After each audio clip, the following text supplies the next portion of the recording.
Mapagpalang araw mga kataba.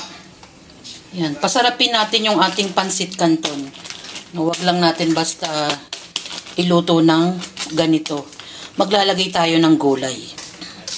Yan ang ingredients natin, bawang, sibuyas, bell pepper. Parang normal din tayo nagluluto ng pansit. Pero ito ay gulay lang ang idadagdag ni Mama Taba. Tapos carrots, repolyo.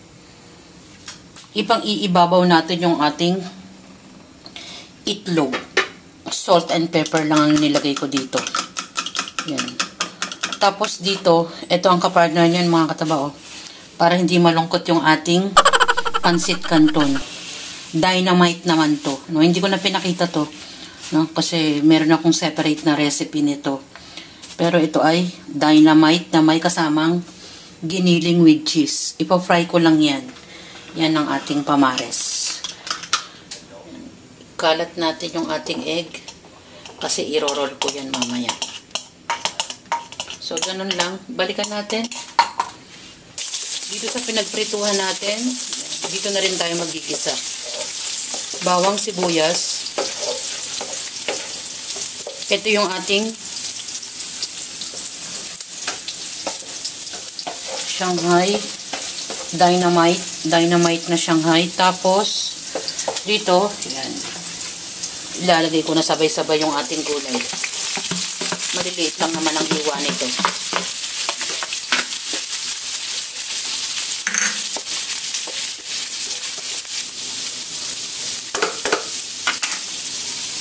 Maglagay na tayo ng pampalasa, paminta, Ajinomoto, yung ating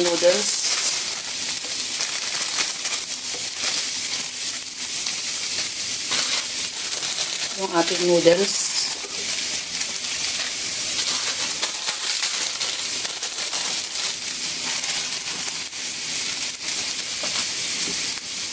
tubig.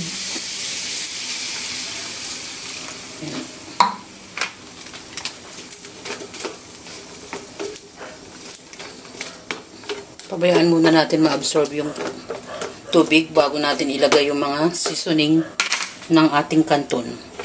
Tatakpan natin.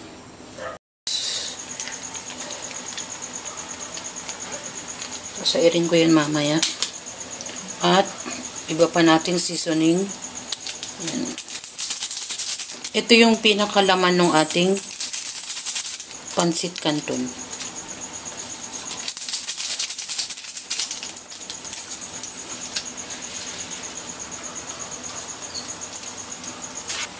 Yan.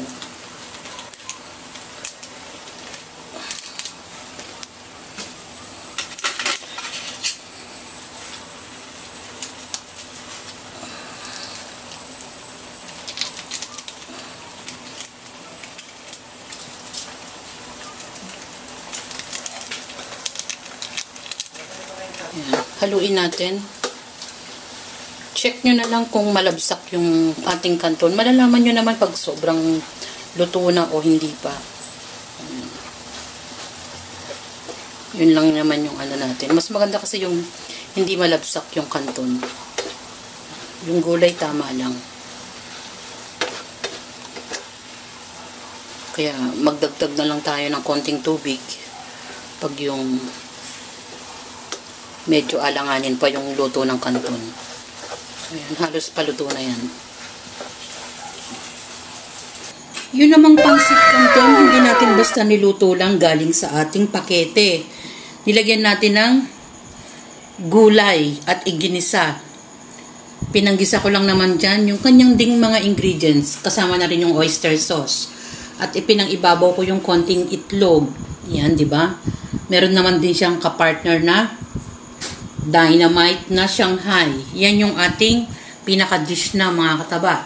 At mas masustansya na yung ating pansit canton dahil may gulay.